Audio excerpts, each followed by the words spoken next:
All right, we're going to go forward. Might wrap this up tonight. We'll see. I want to give you 3 new things in this part 3 of the difference between being spirit versus being religious. You say, well, my religion is very essential to me. Well, I want your faith to be essential to you. Listen, if you can live outside of your religion, your race, your culture, and your labels, you can change the world. There's nothing you can't change about the world. All of those things diminish our effect by 2/3. Being able to live by the identity of what our race says we are, or who we're supposed to be within our race, versus what our labels say we are, versus what we're supposed to be inside of our religion. You can live outside of all of those things, you can change the world. We're spirit beings, regardless of what your religious background is. We're spirit beings, and that's where we are supposed to be free and to live free in order to be that. When Jesus sat down, let me say it like this. When Jesus sat down next to the Samaritan woman at Jacob's well, he did not sit down as a Christian. He did not sit down from a denomination, and he did not sit down as the pastor or leader of a church. He sat down as a spirit being. And he gave out of who he was to that person, and to him, it didn't matter that culturally he was not supposed to be talking with her because he's a Jew, she's a Samaritan. He was a spirit being. He gave out of who he was. And you see, what's the big difference though if we know, the difference between spirit versus religious? Well, you pour all your efforts into modifying and fine-tuning your religiousness. All you're doing is modifying your hang-ups. You can only put your attention into one or the other. It's everything I can do to keep modifying and sharpening and maturing my spirit so that I know the difference between what my spirit is moving me to do versus what my self-centered motives are moving me to do. Have you ever been vindictively treated by someone who claimed to be a religious person, but they justified their cruelty or they justified their abusiveness in, kind of in the name of, well, God wanted me to treat you like this, or God wanted me to do the. We have the Westboro Baptist folks. God bless them. They think God wants them to do what they do. I want to develop my spirit. I want to live by my spirit. I don't care where I give out to someone somewhere. I want to live out from my spirit. Now, what happens when we live out from our spirit? We don't have rules of a religious institution we have to defend. And then you're considered relevant based on how well you defend those rules. So I hope everybody is done well. Go to my Facebook wall and read last Sunday morning's post. I do a post every Sunday now called Vertical Sunday Soul. Go to my Facebook wall. It's on there, and read it, because I did a whole post on the face of your faith. Who is the face of your faith? They're still putting on headlines, on AOL. Even today there was one about, the Catholic Church is still in limbo because they haven't elected a pope. Who cares if they haven't elected a pope? Don't elect one for 5 more years. It really shouldn't matter if you're a person driven by your spirit. You don't need a face of your faith. All right. I'm not going to rehash everything. We left off last week of talking about the face of your faith. When we are spirit, we are the face of our faith. Look at your notes. Let's pick up from a couple things. Let's revisit that one, and then I'm going to give you two more tonight. Should be number 5 on your notes. And for those of you watching me at home or watching me online or wherever you're watching me, just take a piece of paper, draw a line down the center, and put when I'm spirit on one side and when I'm religious on the other. When we are spirit, we are the face of our faith. The buck stops with you, stops with me. Here's the freedom of that. I don't need something to be real to you in order for it to be real to me. I don't need it to change your life for it to change mine. And I don't need you to testify of the same thing that I testify of. I don't. I absolutely don't. Which means I don't have to find a group, even though we welcome the group experience. This is obviously why we're here tonight. But I don't need to base the group experience in my spiritual journey on if everyone else in the group can agree with, validate, or has the same experience in common that I do. I'm my own walking group. Why? Because it's real to me. You can't defend something that's not real. Well, you can. You'll just sound like a big fat religious idiot doing it. But have you ever met with somebody? Have you ever been in the presence of somebody and what they speak of has transformed them legitimately? They speak of it and it's like, whether you get it or you don't, whether you agree with it or don't, I get it. It makes sense to me. It changes, revolutionizes. I'm with business people. I speak with business mentors that I adhere to, that I listen to, and the principles that has transformed their thoughts about money, wealth, business. It's revolutionized them. They speak with such an ease. It's like, how are they so fluid? That's what happens when we speak from our faith. You are the face of your faith. If you don't believe that, you don't have a big enough mirror. You're only responsible for your vertical relationship with God, His direction in your life, and your effect on people. You're only responsible for, did you do everything you were put on this earth to do? And did you drain every drop out of it? It's like Billy Beane says to David Justice in Moneyball, I'm here to drain every ounce of baseball you have left. When you die, can you say, I drained every last ounce of life I had left? That's all you're responsible for. But see, if you're not the face of your faith, you're responsible. Let me just say it like this. When you're not the face of your faith, you're not responsible for those things. You actually put those elements into other people's hands to be responsible for you, namely a pastor, namely a church, namely the Pope, namely your little group. Let me give you some examples. When we're spirit, all right, we're the face of our faith. Look at your notes. When we're religious, the institution of our religion or our church or our theology becomes the face. We live everything through what they say until reality collides with ideology. And we doubt from a left... we live everything through what they say until reality collides with ideology, and we doubt from a less restrictive position. Now we either suppress what our discoveries are out of the fear of being alienated from our group, or we speak up on them, we stand up for them, and we get alienated from the group. When central figureheads are the face of our faith, I don't care whether it's your favorite TV preacher, your pastor, the Pope, priest, or whoever it is the little pope is of your little group. When a central figurehead is the face of your faith, the basis of why we change figureheads, or we change groups, or we change churches. People go from this church to this church. The basis is never out of the need to reach a point where we don't need a face to our faith. We're it.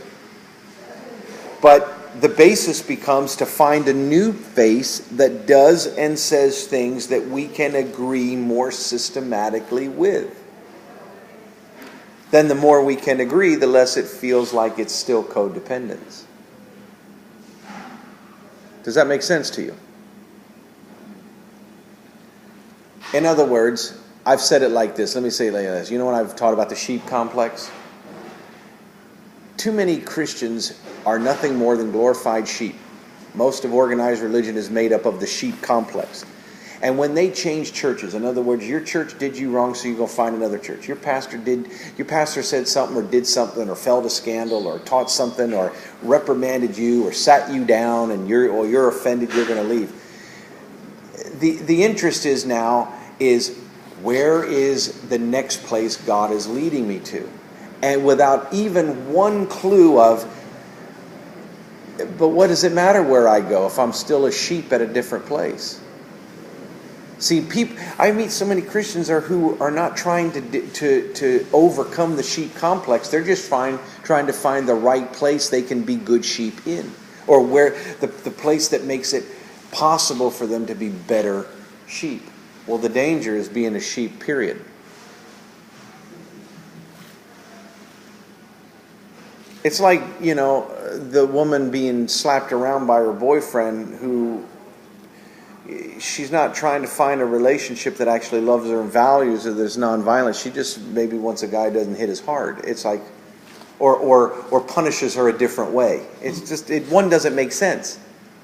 See, when religion or when a central figurehead is the face of our faith, then our search is always to find. I get told by people, and I don't even take them seriously anymore. We like listening to you because you really teach it like we believe. Yeah, but what's going to happen when you disagree with me? Then I get replaced? See, I figure you agree with me enough to show up on Thursdays. But I don't expect that you all agree with everything I said. And the thing about it is if you did, you'd be sheep. Now I'm failing at my mission. You have to be the face. There's just some things that you don't agree with, and it's not because they're wrong. It's just because what's real to you causes you to see something in a completely different way. And that's the beauty of you being the face of your faith. Because trust me, when you're the face of your faith, you have to be responsible for what your faith, how your faith is lived and how it's developed and how it's nurtured. Are we on the same page? So you agree with that so far. Good. All right. Turn your page over. That's when you're the face of your faith. It's easier for other people to be the face of your faith because then they take responsibility to develop your faith. They tell you everything that's right and wrong, and they tell you what you should do, shouldn't do. You become a convert of the institution. That's what happens when you're religious. You become a convert of the institution. Well, that's why organized religion hasn't changed the world, because we have converts of the church experience. We do not have people who are responsible for their own faith, and they are out being directed as spirit beings changing the world. How will you know when you are in a position to change your world? Because you will change it without needing a permission slip. You won't need the church to cover you. You won't need your mommy and daddy to cover you. You won't need the pastor to cover you. You won't need to qualify for the institution.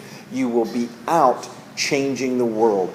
You will not have enough time for your butt cheeks to be imprinted on the church pew in order to be a part of the institution. When you are changing the world, you will be changing it from every day you live in the place where you've been planted, wherever that is. Jesus one day happened to be planted next to a Samaritan woman, and that's where he changed her world. Does that make sense to you? You can't change the world trying to go through a religious institution or trying to go through, we'll say, well, God has a change of command. God's change of command is not the local church's chain of command. I dare anyone to come out of the woodwork and try to argue that one. You'll be arguing cultism within about the first 30 seconds.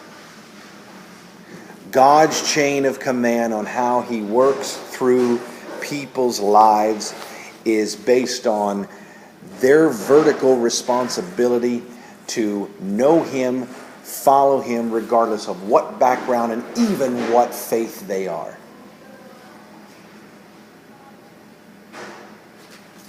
Okay. When we're spirit. Go to back your page, number 6. This is something I want you to see. When we are spirit, we are free to evolve. When we are spirit, we are free to evolve. It's the paradox that Solomon described. You can write this down. It's Proverbs 4:18.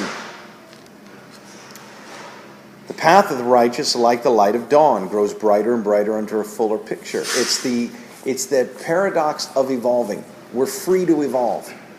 Why is it important for you to give yourself the freedom to evolve? Because then you don't have to live under the pressure of finding the place of right.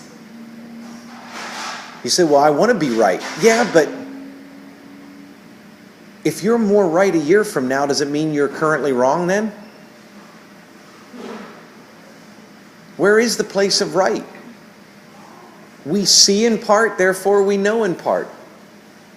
And now, Paul said, is our salvation more fuller or more extended than when we first believed? It's an evolvement. It's an evolvement. All right, just be honest with yourself.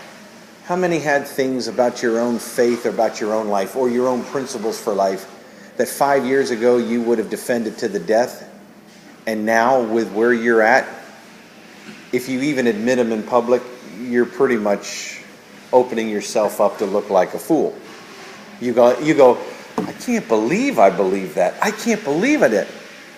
Well, that's the beauty of evolvement. But when you're religious, you can't have that freedom. Why? Because you got to find right. You got to find the church that's right, the denomination that's right. You got to find the slice of your theological pie that's right. You can't evolve. You're not free to evolve. You're not free to go. I mean, even some of the tech giants out here, not a lot of them, but some of them, they get up in major press conferences and go, we just screwed that up. We just were wrong for doing that. Now, some of them are wrong because they got caught, but other, I've read probably about a half a dozen statements officially from Mark Zuckerberg who says, you know what? We just screwed that up. We shouldn't have done this with Facebook, and people tried to tell us that this privacy thing was a problem, and we didn't listen, and we paid the price, and now we're fixing it, blah, blah, blah, blah, blah, blah. I'm not trying to say they're poster children for morality. What I'm trying to say is that's the beauty of being directed by your spirit. You're free to evolve. The picture's getting brighter and getting clearer. Just try not to evolve into a complete buffoon. When you're religious, this is a very interesting thing. We touched on it a little bit last week at the end, but I want to touch on it a little bit tonight. When we are religious, the dependence value that religion works off of demands that we manage extremes. Now, I grew up in obsessive-compulsive Christianity. And it's still very, very evident today. Not in me. I have obsessive-compulsive other areas. It's no longer of Christianity. We used language like in love with Jesus, on fire for God, fervent. Got it? Yeah, huh? Yeah, sold out for God. Obsessive-compulsive language. If you came into my office as a counseling professional and you used that kind of language in how you described your relationship with a love interest, or your relationship or your affinity for something, your car, your dog, I would want to get you on a regiment of serious therapy. But when you talk like that in church, we herald you as a deeply meaningful spiritual person. Well, here's the problem with fires. They burn out. Then what do you got to do? You got to keep stoking. Well, and then you get labeled with the word lukewarm. Well, you know, when the fire dies, it's because the things of this world came in and burned the fire out. Jesus never said to be on fire. What was the only measure that how God measured love in the New Testament? You don't hear God talk a lot about love in terms of severe devotion, and he just said, "If you love me, keep my commandments." Obey my commandments. If you love me, do this. What was Jesus' last parting words to Peter? If you love me, feed my sheep. He didn't say, get on fire for me, and don't let the fires die. I have fires die all the time. I came out here, I was on fire for the Oakland Raiders, and that fire died. Now I'm on fire for a different team. They're too boring to watch. I don't have all the patience in the world. I have ADHD. I can't wait for 5 years for them to have a winning record. I like their uniforms because I like silver and black, and that's about it. My fires died. I've had foods that I've been on fire with. The fire dies. I get enough of them. Then I find the next food that I have fire with. How in the world do you think you're spiritually devoted person if all you do is describe your walk with God in obsessive compulsive language? But see, that's what you have to do when you're religious. That's an extreme. And what happens? How when you are in extreme church? I notice there's not any churches may name that, but maybe I'm going to give a pastor a good idea. Name your church Extreme Church. When we manage extremes, how do we keep you amped up on? Next week we'll be back over that side. The view's great over here, but I'm right by the kitchen and with the person who's washing dishes with 2 fingers, and they keep dropping them. How do we keep you motivated for spiritual extremes? We threaten you with what the opposite extremes are. Devil's going to get you. If you don't maintain this extreme over here, the devil's going to get you. The devil's going to rob you. The devil's going to suck all the life out of you. Huh? Yes, you'll be left behind. You will. The devil will sabotage you. The devil this. And we use the fear of an extreme to keep you at another extreme. You're not free to evolve. You're not free to find your legs under you on good days versus bad. You're not even free to say, you know what? I have days where I feel like I'm so juiced in my faith, I could walk on water. And then there's other days where I feel like all of hell has been leveled against me. And I don't need to explain why.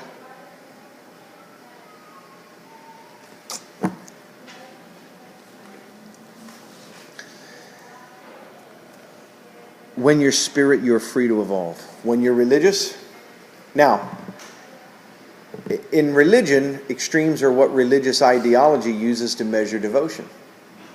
Now, I'm not talking about extremes about fasting, because fasting is kind of an extreme. Fasting is a powerful force. Someday I'll teach on it. It's a powerful force. But there's a little warning label on the bottle of fasting called use only as directed, because it's going in the complete opposite direction of everything we're built to do. So fasting is considered as extreme. I'm not referring to extremes like that. I'm not referring as extremes when I've ever been motivated to give all my money because God was directing me to give an offering of some kind or give something away. And I was like, okay, I'll do it. Doesn't make any sense why I'm doing it, and I hope nobody sees me doing it because I have no explanation why I'm doing it. But I did it, and God blessed. Those are extremes, but those are moments. That's not a theology.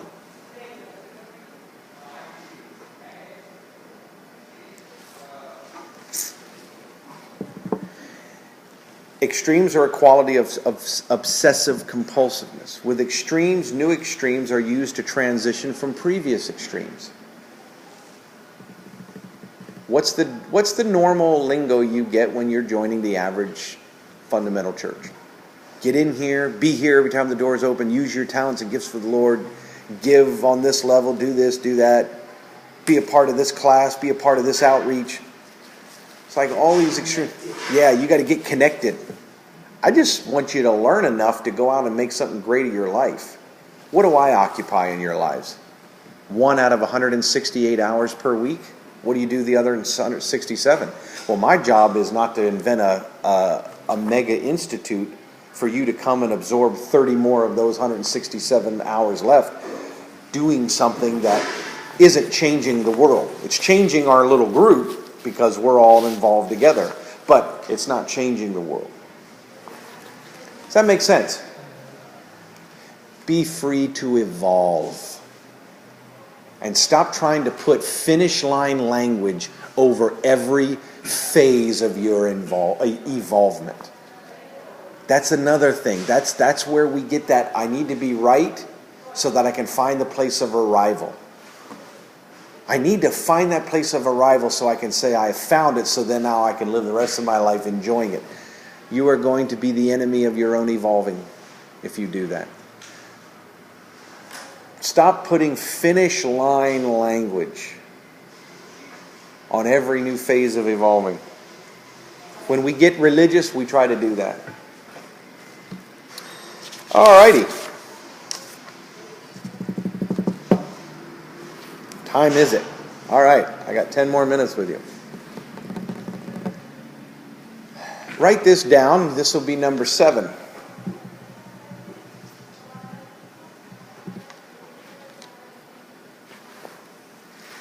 I said this in part 1 because I listened to myself just for a few minutes just to see how they came out, and these posts are really great, how they're turning out. But I'm so free at this point in my life. There's not a debate I have to win, because if I have to debate you on theology or doctrine, then now I have to convince you to approve of me. And that's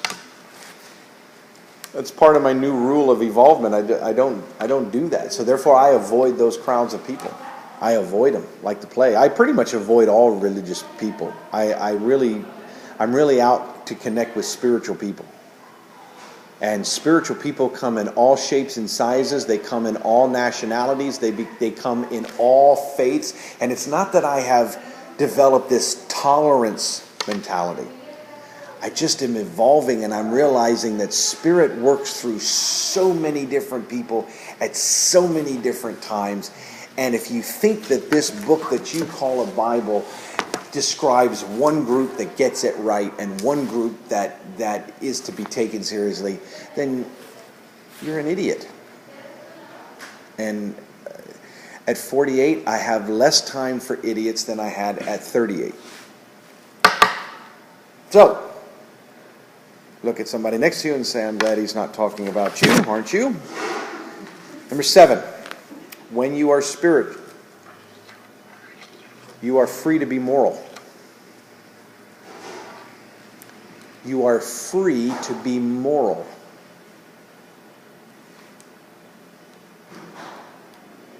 So what in the world does that mean? Moral in the sense, write this down, moral in the sense of your effect on other people.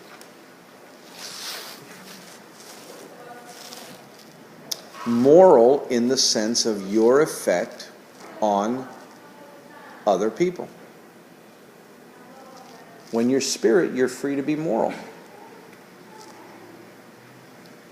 If you've ever thought you could just be immoral, meaning you are very indifferent about your effect on other people, if you feel like you can just kind of get away with being immoral, you've really never taken much thought into the law of sowing and reaping then.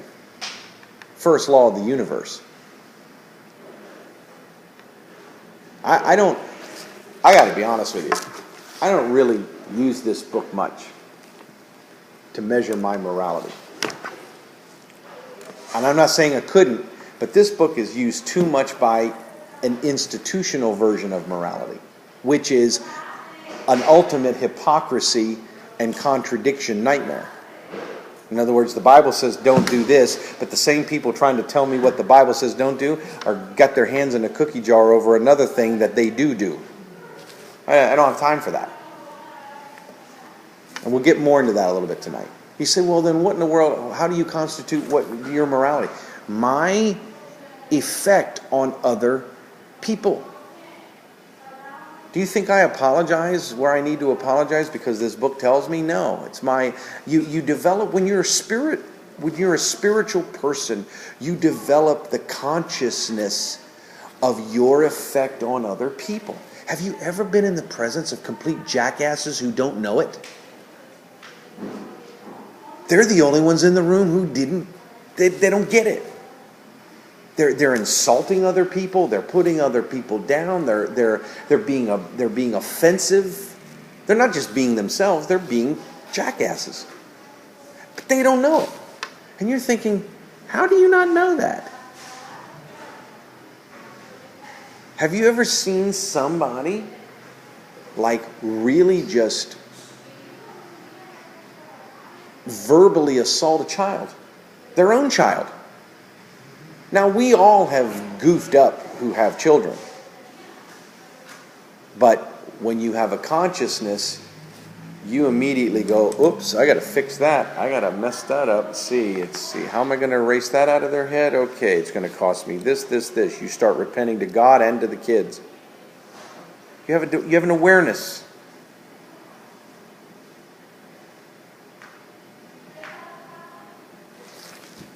When you're spirit, you are free to be moral.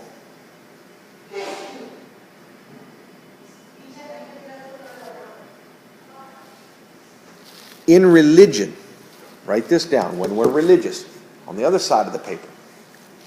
In religiousness,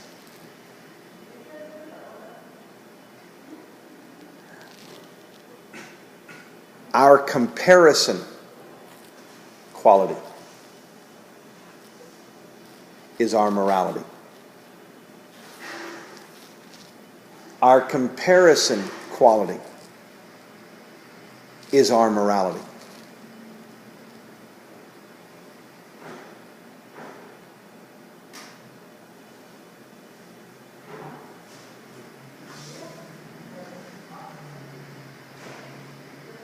So give me some examples. In religious morality, you pride your self-worth on acts that you believe are sin that you don't do, or at least tell people you don't do. So let's just say in your religiousness you think homosexuality is an abomination. Well, that would be one of your acts you don't do. Oh, I would never tolerate it. I would never do. I think it's horrible. It's a sin from the pit of hell. Blah, blah, blah, blah. Well, see, you only think that because that's what your religious... You compare yourself to gay people. And because then in your ideology, they're horrible, you feel better.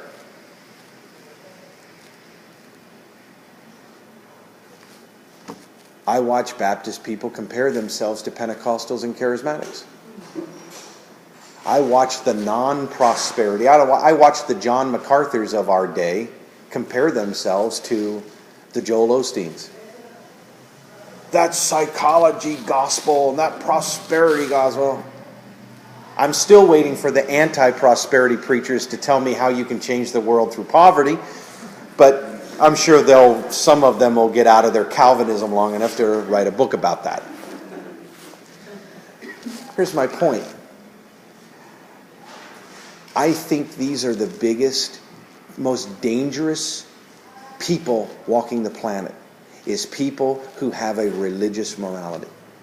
Because what they have is a list of things that if they don't do them, that immediately makes them good by default compared to the people who do them.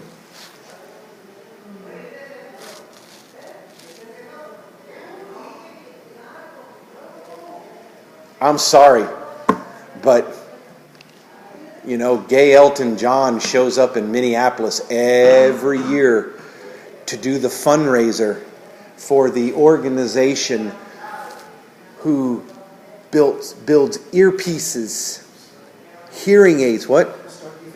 The whose foundation? Starkey, right. He shows up for them every year and does a free concert at the convention center, and they raise millions of dollars to make sure third world children that can't afford a hearing device have one. I'm sorry. Bill and Melinda Gates are not going to be on your front church pew anytime soon.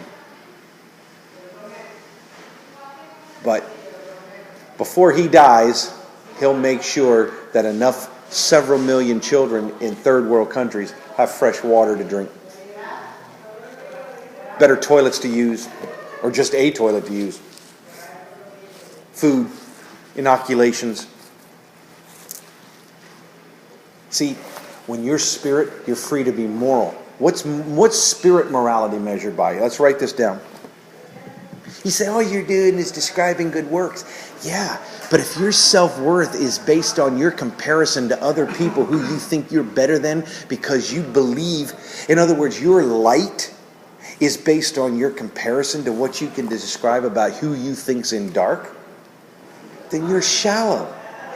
You got doctrine on your side? Whoop-de-dip-da. You haven't changed the world. And you're not changing your world. Give me every person who is just free to be moral. Just free to be moral. I don't care who they are. I don't care what they believe. They're just free to be moral.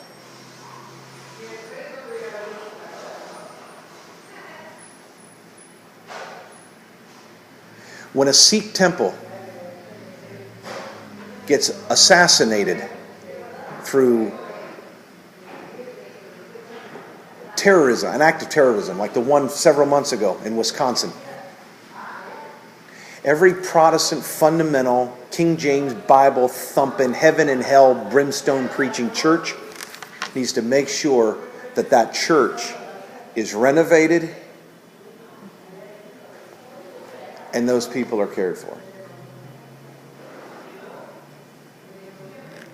Because I would eat any day with Sikh people compared to Bible Belt zealot dimwits who were looking at me going, okay. And see, you know what happens when you're religiously moral? You have to, your morality is based on agreement. If they believe the same as you or thereabouts, they're considered in the fold. I don't hang that way. When you're religiously, see, I'm around certain people that they're spiritual. They won't touch a drink. They just don't believe in it. But their morality about it, they won't have certain kind of movies in their home. But they're not religiously moral. Their church didn't tell them they couldn't watch it. It's just for them, they don't mess with it. They don't even watch TV. I'm around people who they're spiritual. They don't watch television. And it's not because, well, we don't believe in it. It's just, for them, very spiritual people. I'll hang with them any day. Why? Because you're free to be what your morality accentuates about your light. But when you're religious, then it's about the acts of things, the list of things. Well, nope, I don't do that. Nope, I don't do that. Nope, I don't do that. I'm actually doing pretty good because all these people over here do it, so they must be bad people. Am I making sense to anybody? All right, look, when we're free to be moral in the sense of our effect on other people, rather than a doctrine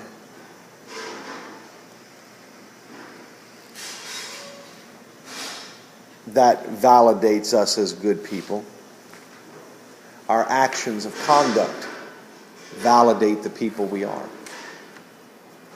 Our cause and effect on other people is what validates who we are. We're free to be moral. We are free to be moral. Do you know why the church did not know and has never known what to do with a fallen preacher? Jimmy Swaggart, Jim Baker, Ted Haggard, all of them. You know why? Because we only know a person's actions by their acts of sin. And the whole thing goes right over our heads. He committed an act with a gay masseuse. Swaggart committed an act with prostitutes in New Orleans. Baker committed an act with a church secretary. Acts.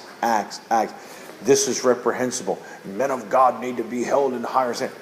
We missed the fact that the reality of human sexuality, human nature, human life was coming out. Now, I'm not saying we should have been condoned. What I'm saying is it was coming out, which means, do you know how many other thousands of people could have been connected to that deliverance? But nope. We reprimanded them based on their acts of conduct, not the reality of the freedom that they were experiencing. Now Ted Haggard's more free than he's ever imagined he could be, and he's more of an effective pastor. And he has a message that he never had when he was the poster child of evangelical do-gooders.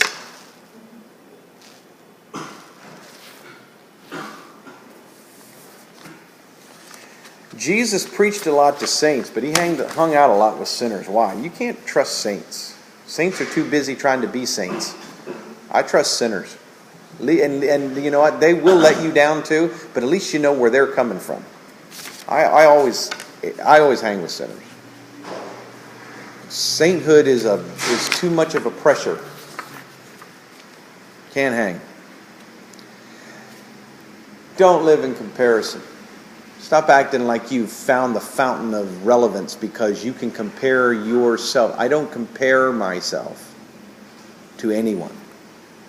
About the only thing you'll hear me teach and drive a hard bargain on is what I said in part 1 of this teaching 2 weeks ago about the unnatural starting point. The Catholic Church, as many good things as they do, they're never ever going to turn this tide around of their scandal until they get a different starting point for their priests. Never going to. So much of organized religion has an unnatural starting point.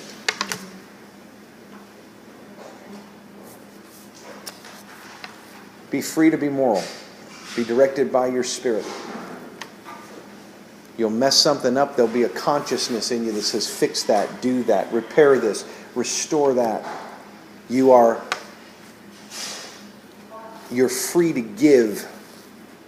You're free to live a code of conduct that is not measured by a list of rules you adhere to in order to please the institution. Does that make sense to you? Where do some of you see yourselves in any of this? What are some of you hearing tonight?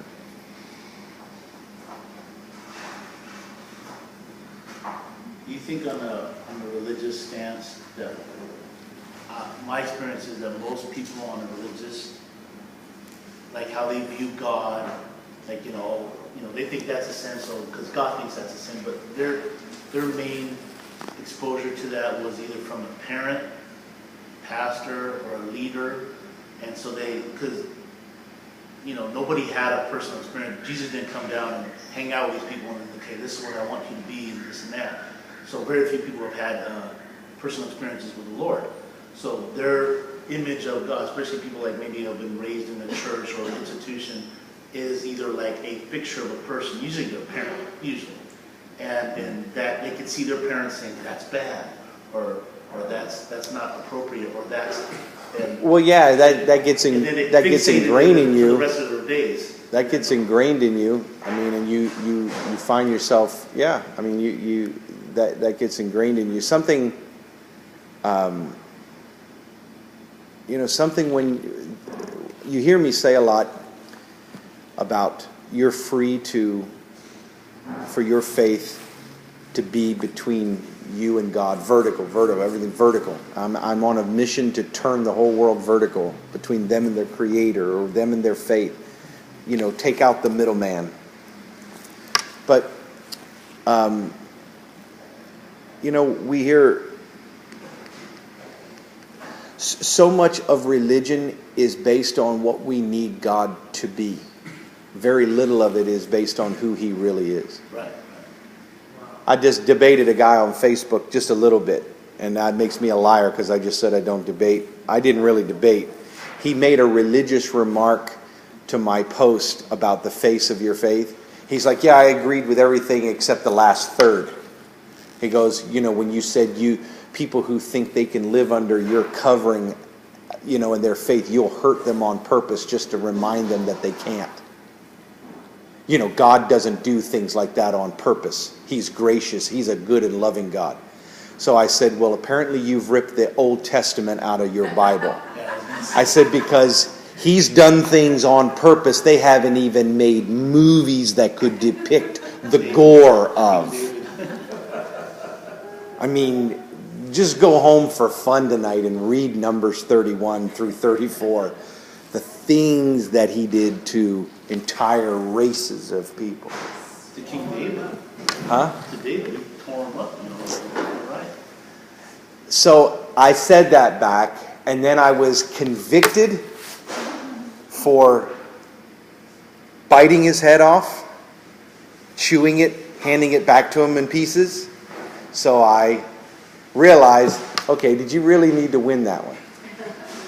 So I sent him another Facebook little message back. I said, I didn't mean to be such a hard ass with you, but I was just trying to introduce. I got a little diplomatic with the guy and said, be well, because he actually responded back and said, oh, I definitely will go read that. And I felt like, all right, you feel happy now. You just completely slapped an innocent person. No, they do. If you refer to scriptures, and they'll take reference. My point is that, and I want to deal with this next week.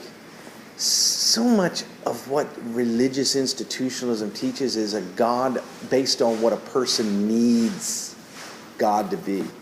If you're going to relate with God, figure out who He is. Now, you won't be able to do that as far as describing Him. But, for instance, I know He's not human, so therefore I don't relate to Him humanly. Like He is. I relate to Him like I am. But He's not human. So why would I use human terms to relate to Him? He's God. He's sovereign.